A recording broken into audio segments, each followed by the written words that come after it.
Bom, e mais uma vez voltando aqui para o meu sistema filosófico religioso, hoje é o quarto ponto, que é o problema do mal.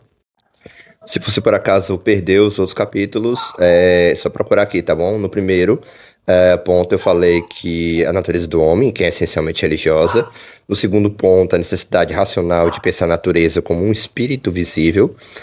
E o terceiro ponto, a relação do homem com a natureza, que seria Deus, né? Seria a totalidade, etc e tal. Então, nesse quarto ponto, eu vou entrar no problema do mal, porque explicar o homem, explicar a natureza, explicar Deus, né?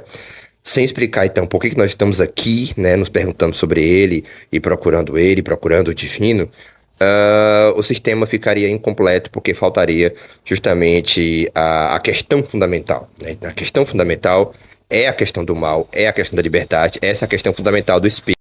Então eu vou ler aqui para vocês. O problema do mal e da queda é o eixo fundamental de qualquer filosofia, seja mística ou não.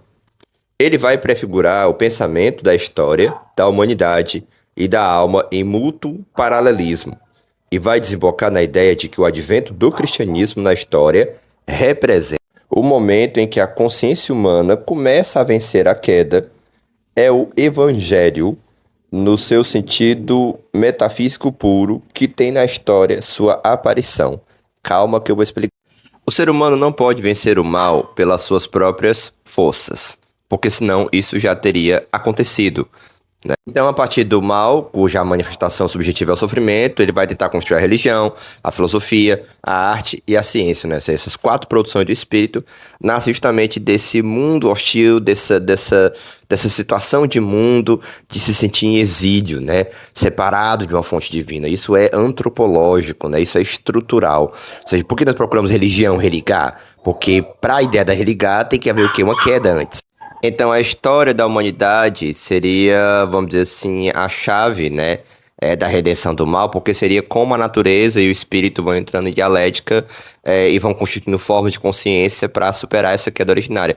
Porque é a história que vai redimir o mal. Ou seja, o mal, contra o próprio mal, vai nascer uma flor, né, ou seja, as coisas vão se constituindo, o direito, o Estado, a sociedade, e aí a gente vai se moralizando, etc. E aí, se você olha para a história humana como a história da consciência, né, como reparação da queda, você percebe que o cristianismo ele tem uma chave muito profunda, no sentido de que no cristianismo o sofrimento, né, ou seja, é a redenção do mal, e o logo se encarna na história. Então, filosoficamente, essas chaves são profundas para dar conta da ideia do mal. E aí, o outro ponto vai ser justamente sobre o cristianismo. Fica ligado.